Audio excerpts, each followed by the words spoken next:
Hi, my name is Lindsay and this is my first video to make, and I wanted to make this video because my husband and I experienced a miscarriage of our first baby a little over a month ago, and whenever we experienced that miscarriage, it helped me a lot to hear other women's stories, to reach out, to look on YouTube and see and hear other people's stories, just to make sure, I wasn't alone. It's a very taboo subject that's not talked about a lot, but I like to be an open book. I want to know that I'm not alone. What I'm going through is normal, and I want other people to know that too. So if you're watching this video, you're probably watching it because one, you know me and you're hearing our story, hearing what happened. And two, you might think you're going through a miscarriage, because that's what I did when this first started happening. I looked for videos on YouTube to see what was normal. Three, you may have experienced a miscarriage already.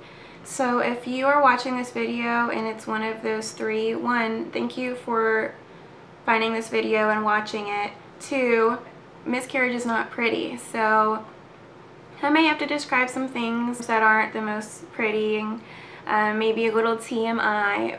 And three, if you are going through this or have gone through this, don't feel like you have to shut down your feelings, because this is something people don't talk about. If you need to share, if you need to talk, do it, because that's what helped me a lot. So let's get started. A little backstory on my husband and I. We've been married for a little over 2 years, and his name is Luke.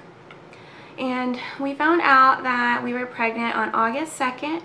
Luke actually wasn't with me. I found out by myself.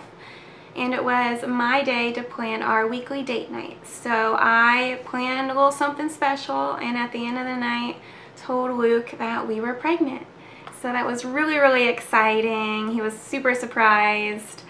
We knew we wanted a baby soon, sometime soon, but it did come a lot sooner than we thought. So we were stoked. As soon as I found out after telling Luke, I made an appointment for my OBGYN, and I made that appointment for August 30th, which would have been my mom's birthday. So the plan was to go to our appointment, and we would have been about 8 or 9 weeks pregnant at that appointment.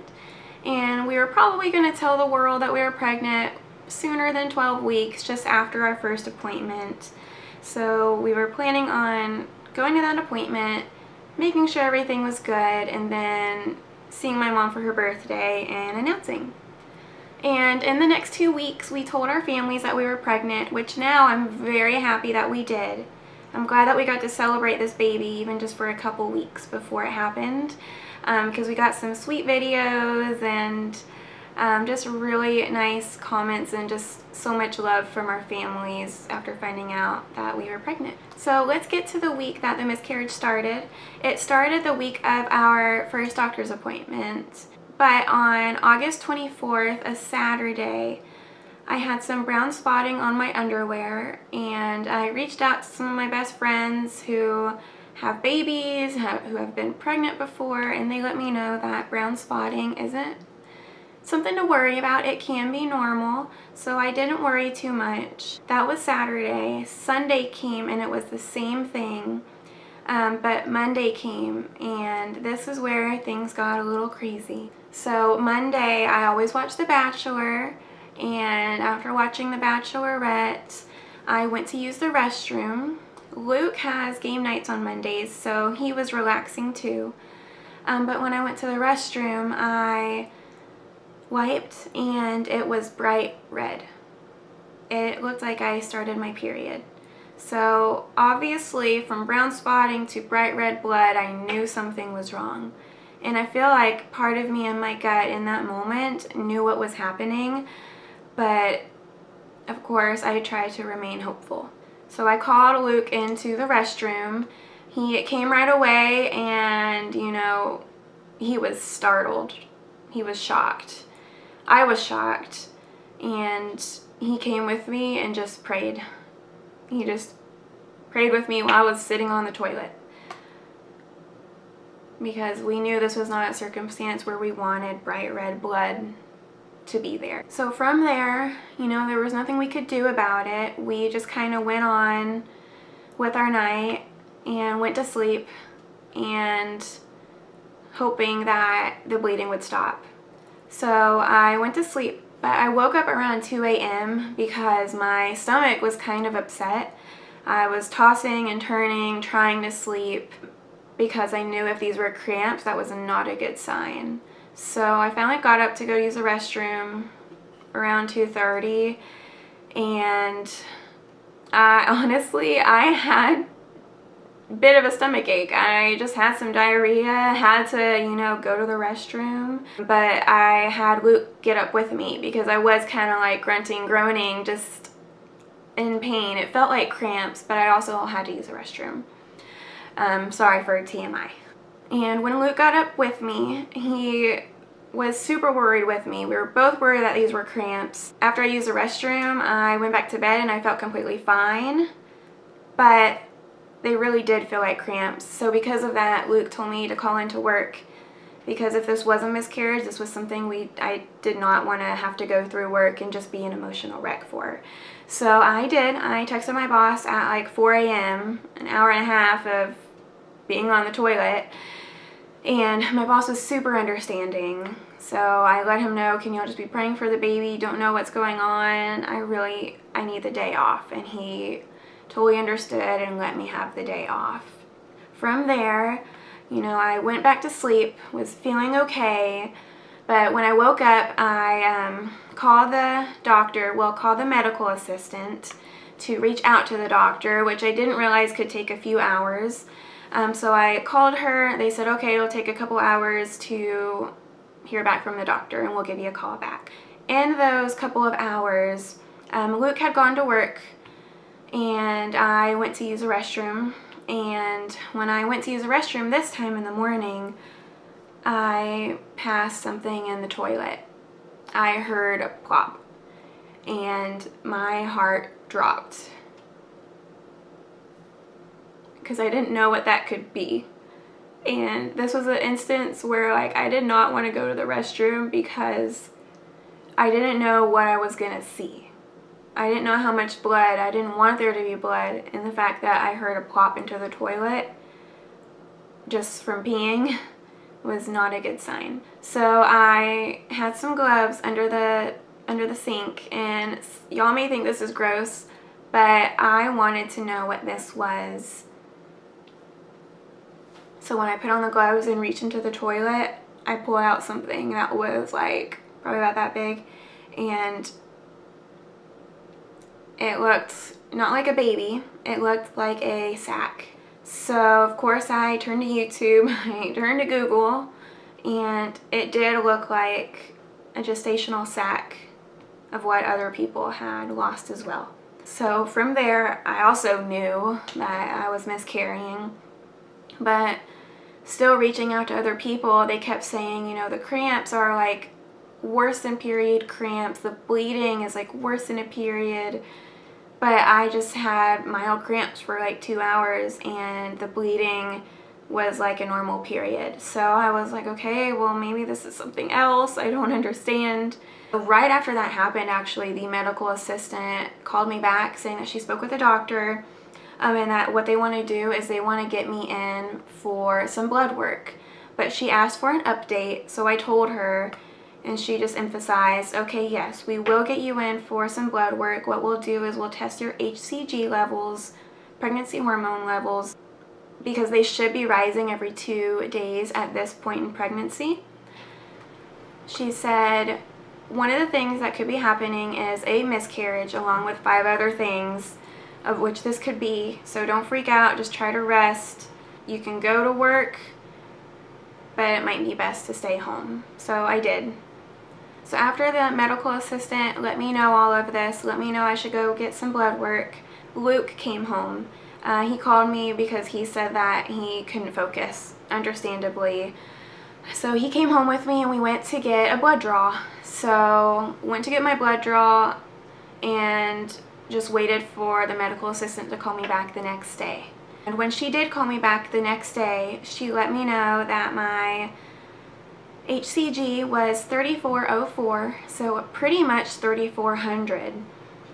And she also let me know at that point that that was the level of about a 5 to 6 week pregnancy level. And that was also another indicator that this was happening, because I kind of knew when we had conceived around the day, and it was definitely not 5 or 6 weeks of which I should be already. That freaked Luke and I out. We were a wreck that day. We just stayed home, literally didn't leave the house, and just tried to do things that kept our mind off of it. But it's really hard. Like, I think that week was the hardest,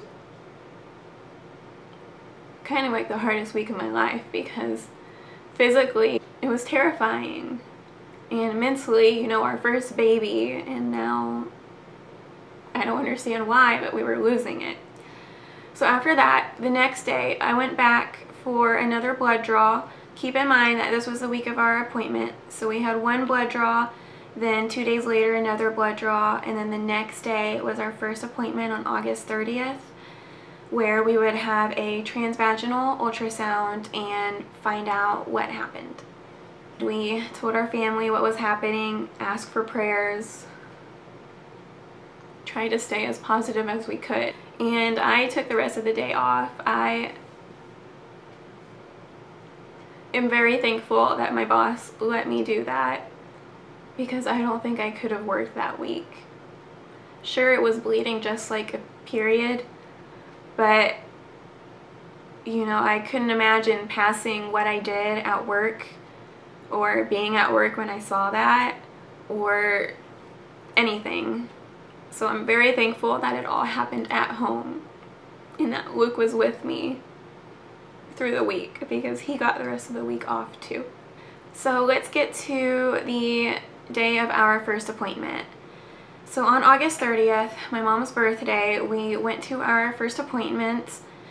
I peed in a cup when I got there, and then they took me into this room where an assistant just kind of checked me out, and she asked if I had any cramps or bleeding since, and I said no, just that one day, and it was a couple hours. I'm feeling fine now. What about the bleeding? By this point, the bleeding had kind of turned a little brown again, and it was very, very light. After that, they took me into this other room where the exam would happen. The doctor came in kind of right away, actually. I didn't have to wait very long after getting dressed for the ultrasound. And when the doctor came in, he let us know that my levels had dropped from 3404 down to 750. And when I heard that, I started losing it, just crying. And he said, you know, there's a couple of things that this could be, but let's go ahead and do an ultrasound to take a look and verify. And when he did the ultrasound, he showed us the uterus, showed us a little bit of the lining of the sac that was left. He said, it looks like you passed everything at home. There may be just a little bit of bleeding left, but what you did pass this week looks like it was a gestational sac. So he let us know that since I have almost passed everything at home, I didn't need a DNC, which is a surgery to, you know, take out the baby and everything else. Because if I did have an 8 or 9 week baby in my uterus, then I would have needed surgery. So that's one thing also I am grateful for, that I didn't have to have surgery, that it was quick and easy. Not painless, but it was quick and easy physically. But it was like everything was moving in slow motion, just like a dramatic scene in a movie where I could hear the doctor talking. I was looking at the screen, but it was just like everything was moving so slow, and all I could see was Luke when I looked up. And Luke stayed really strong for me. He just leaned over my head and just like, he was just there. At this point, I should have been 8 or 9 weeks, so it should have looked like a pretty decent sized baby in there, and there was just nothing. So from there, the doctor said, okay, well, since I'm here, let's go ahead and check everything, check your ovaries and make sure everything's healthy. And he looked around and said, everything looks great and you should not have any trouble getting pregnant. Everything's healthy, you're healthy. You know, you can have one period before you try again. And, you know, that did bring a little comfort. I mean, it doesn't help in the sense of I still don't have our first baby here. But it did bring a little peace to know that, like, it's not my fault. He said it's a chromosomal issue, that this miscarriage is actually more common than people let on. He stopped the ultrasound. He let us know that a couple of things this could be. One is a Blighted Ovum, and I'll put the definition up here on the video. And with that, it's a condition where your body grows the gestational sac, but it never grows an actual embryo or a baby. And that's very hard for me to comprehend because, you know, for the past month, I had felt pregnant, like I had pregnancy symptoms, and it just, all of that for possibly no baby inside was very, very heartbreaking. And though, like I said, you know, the first day on Monday when this happened, I felt like I knew that I was miscarrying. It really didn't take until, you know, the doctor said you lost the baby to fully comprehend. We had so many signs and I knew it was happening. I just had this gut feeling. But it really isn't until you see it in the ultrasound that there's nothing there until it feels real. And you know, now is about like a month and a half after the miscarriage, so it's like I'm getting emotional now just talking about it. And it was just like times 100 in the moment. So that's one option, where my body just didn't grow like a baby at all, or, which could be a part of a Blighted Ovum too. It's hard for the doctor to know. He said he couldn't know for sure. That's one option. Second, which could also be a part of a Blighted Ovum as well, is that after we conceived, the baby could have passed a day or two after conception. So either we had no baby at all, or we had a baby for 1 or 2 days after conception. This is very hard for me. I feel like any miscarriage is really hard, but I feel like this is the hardest miscarriage for me because, like, I just want to know. I want to have an answer. Because a lot of people, you know, it's hard for anybody to say the right thing in this circumstance because, like, it's only God who can bring peace, ultimate peace. But when people would say that, you know, you'll see your baby in heaven again, I just felt really mad. Because I didn't know if I would. And I know that even if I don't, I know I'm going to go to heaven and just be happy to see Jesus at that point. But for now, it would just bring me peace to know that I will see my baby one day, that I had a baby, and that my body didn't go through all of this for nothing. But I know that if God didn't give us a baby, there's a reason behind this. There's a purpose. And through it, I've been able to connect with other women I wouldn't have been able to if I didn't go through this. So I know that there's going to be something good that comes out of this. It's just hard in the moment to see and believe that. So from there, you know, we left crying, we left with bad results, and it was still my mom's birthday. So I wanted to see my parents. I was ready to see my family. Or else I just felt like if I just stayed by myself or stayed at home, I just would just get so depressed. I went with my mom and my family for a birthday lunch, and it was good to see them. Though it wasn't good news, it felt good just to be with people who like I knew just loved me dearly and would be there for me. So then after that, you know, I just went home. Luke and I just rested and just grieved. You know, it was like constant prayer, just constant tears. I've never seen Luke cry so much. I will say the first week after was the hardest. But after that, you know, we're pretty much okay.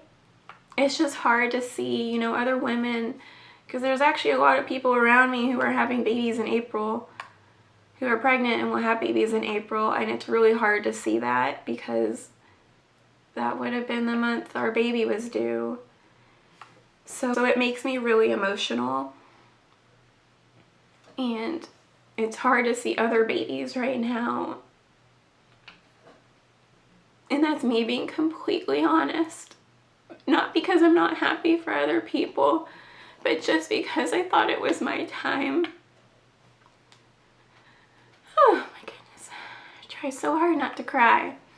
But I just thought it was our time for a baby. And we were just so excited. Like, I know I should have been only 8 or 9 weeks. So I'm thankful that the miscarriage happened early on, or else, you know, we would have planned more and just been more attached. So I am thankful that it happened really early. But miscarriage is hard no matter where you were in your pregnancy, your circumstance. It's hard no matter what. And I do believe, there's a part of me that wants to believe that we did have a baby, because without getting into the science and beliefs of it all, like, I do believe that once conception happens, that it is a child. So part of me wants to believe